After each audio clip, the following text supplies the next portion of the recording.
तुम एक चुना हुआ वंश और पवित्र लोग, चुना हुआ वंश और राज अधिकारियों का समाज और पवित्र लोग और परमेश्वर की नीच प्रजा हो। इसलिए जिसने तुम्हें अंधकार में से अपनी अद्भुत ज्योति में बुलाया है, उसके गुण क्या करो, प्रकट करो। हाँ, परमेश्वर ने चुना, अपनी प्रजा बनाया, राज्य पद अधिकारियों का समाज, मतलब याजकों का, मतलब कि हम कहाँ पे हम याजक है आज ना। अब हमें किसी और याजक की जरूरत नहीं कि मेरे भेंट को लेकर जाएगा। हम खुद अपने पापों का अंगीकार परमेश्वर के सामने कर सकते। जैसे मैंने संडे के दिन, गुरुवार के दिन क्लास में मैं एक बताया कि एक अंधेरी चर्च में, जब मानपुर चर्च नहीं था यहाँ पे, तो हम लोग वहाँ पे मिनिस्ट्री कर रहे थे। तो एक लड़का चर्च में आया और 6 महीने आया, उसके बाद आना बंद कर दिया। तो एक बार क्या हम लोग क्या हो गया, आ नहीं रहे। तो हम लोग गए मिलने, विजिट करने, मिलने गए कि क्या बात है, लड़का आ नहीं रहे। तो हम लोग गए, तो जाने के बाद लड़का सामने नहीं आ रहा। उसकी मम्मी को बोला क्या हो गया, आपका बेटा, भाई क्या बेटा किधर है? बोला कि है ना अंदर। बोला सामने नहीं आया। बोला नहीं, एक्चुअली वो क्या है ना, जा रहा था, फिर उसने गुटखा खाने लगा, तम्बाकू खाने लगा, ऐसा करने लगा। तो मैंने उसको कहा कि अभी जब चर्च में जाएगा ना, सबके सामने खड़े होकर अपने पापों का कन्फेस करना, अन्य अंगीकार करना। तो बेचारे के अंदर डर बैठ गया कि अभी मैं जाऊंगा सबके सामने, कैसे बोलूंगा कि मैंने ये पाप किया है। तो गिल्टी महसूस कर रहा था और इसलिए वो सामने नहीं आ रहा था। तो उसकी मम्मी को समझाया कि बाइबल क्या कहता है ना, हम हमेशा याद रखने। जब खोया हुआ बेटा, भटका हुआ बेटा, उड़ाऊ पुत्र जिसको कहा जाता है, जब वो गया तो आने के टाइम क्या कहा कि मैं अपने पिता के पास जाऊंगा, क्योंकि पिता मैं तेरे विरुद्ध, परमेश्वर के विरुद्ध और तेरे विरुद्ध क्या किया है, पाप किया है। पिता के विरुद्ध इसलिए कि पिता के साथ जबरदस्ती करके अपना जायदाद लेके गया, और परमेश्वर के लिए कि उसके आज्ञा के खिलाफ गया। लेकिन ये इसने क्या किया, अगर तुम गलत कुछ सेवन कर रहे हो तो तुमने ना तो पास्टर्स के साथ गलत कर रहे हो कि पास्टर्स के सामने माफी मांगना, या लोगों के साथ मिलकर लोगों को माफी मांगना।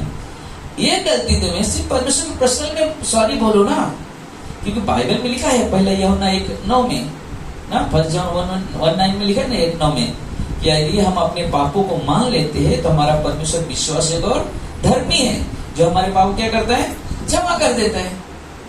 वो लड़के के अंदर थोड़ा सा ताकत आ गया कि ना, अच्छा बोला मम्मी ने मुझे ऐसा बोला नहीं तो मैं डर गया था, इसलिए मैंने ठीक है, बट एक चीज समझ लेना, अनुग्रह तुम्हें लाइसेंस नहीं देता है कि तुम पाप में चलो। एक बार गलती हो गई ना, ठीक है, सॉरी बोलो, आगे बढ़ो। हम इंसान है, कहीं ना कहीं गिरते हैं, आते हैं, हमारे अंदर वीकनेस है हमारी, क्योंकि यही हमारी पहचान है कि हम इंसान है। अगर पूरी तरह से कुछ गलती नहीं हो तो हम तो परमेश्वर हो गए, कोई जरूरत क्या है परमेश्वर की ना। तो हमारे लिए एक चीज जरूरी है। तो बोलते यहाँ पे हमें अपनी नीच प्रजा कहता है,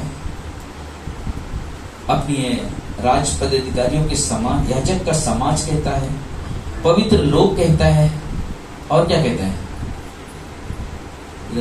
सॉरी ना, और कहता है कि तुम अंधकार में से अपनी अद्भुत ज्योति में बुलाया।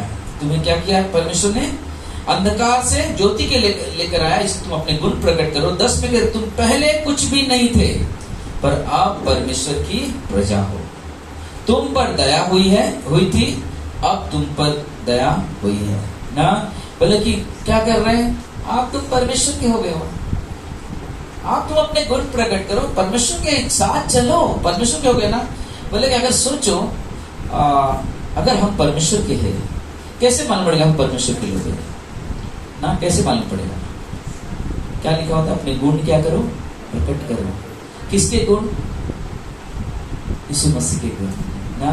तो बोला हर दिन क्या करना, मनन करना, चलना, मनन करना, चलना। हमारा परमेश्वर बहुत दयालु है ना, हमारा परमेश्वर ना बहुत दयालु है। उसके जैसा दयालु पूरे संसार में कोई नहीं मिलेगा, ना स्वर्ग में ना पृथ्वी में, किधर भी ढूंढोगे हमारे यीशु के जैसा दयालु कोई नहीं मिलेगा।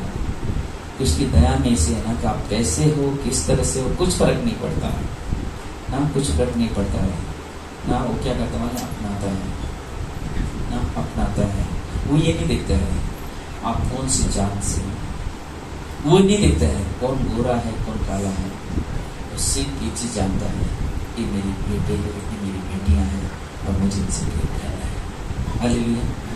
अपने परमेश्वर के साथ चलना, उसकी महिमा, उसकी बड़ाई करना। हमें अगले संडे के दिन ना हम लोग प्रभु रहेगा, चंगाई की प्रार्थना होगी। अगर कोई बीमार